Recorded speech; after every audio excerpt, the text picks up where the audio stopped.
Hello and welcome to the Times of India. I'm Lakshi Bhatia and here are the top stories. India on Monday reported 2 more positive cases and 1 suspected case of coronavirus that has killed over 3,000 people globally till now. The positive cases include a Delhi resident who returned from Italy on February 25th and a 24-year-old man from Telangana who returned from Dubai recently. The suspected case is of an Italian tourist who's quarantined at Savai Man Singh Hospital in Jaipur. He tested positive for the virus in the first test, but the Health Ministry officials are waiting for reconfirmation from the National Institute of Virology to declare it as a positive case. The government has ramped up its efforts across India to check the outbreak of the virus. A total of 5.5 lakh passengers have been screened at airports and over 12,000 at major and minor seaports so far. Around 10.2 lakh people have been screened in the villages of Uttarakhand, Uttar Pradesh, Bihar, West Bengal and Sikkim bordering Nepal.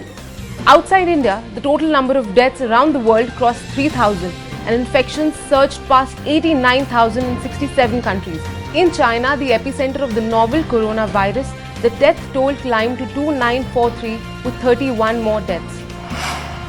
In one of the biggest incentive schemes to boost domestic manufacturing of mobile phones and their components, the government has worked out a production-linked incentive or PLI.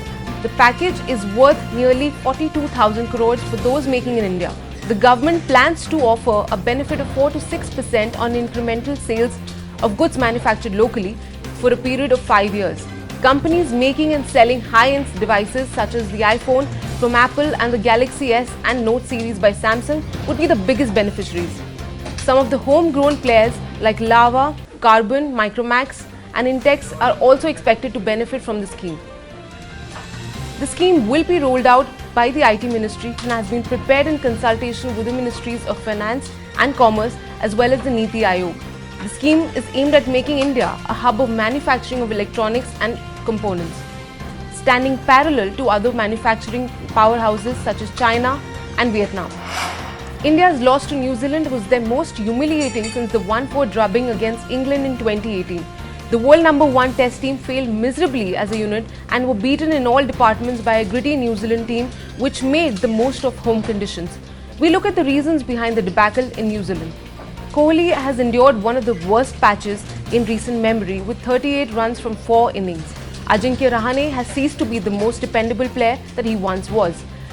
Mayank Agarwal and Prithvi Shaw did get some runs individually, but they failed to click together. The Indian Pacers were the bright spot for the team, but the team lacks somebody like a Bhuvneshwar Kumar or Deepak Chahar who can really move the ball around in the air. We've seen different wicket keepers for different formats used by many countries, but different keepers for different venues is the brainchild of the current Indian team management. Any condemned convict shouldn't meet his creator with a grievance in his bosom that the courts of the country had not acted fairly in granting him an opportunity to exhaust all his legal remedies, a Delhi court said on Monday.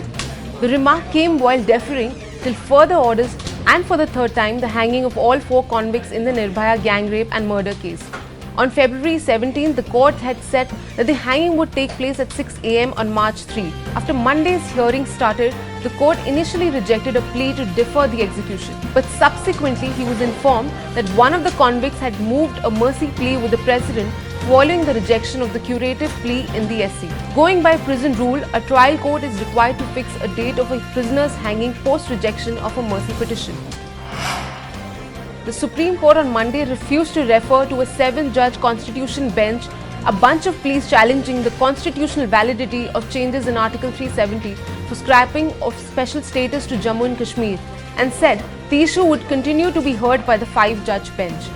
The 5-judge bench said there was no reason to refer the case to a larger bench.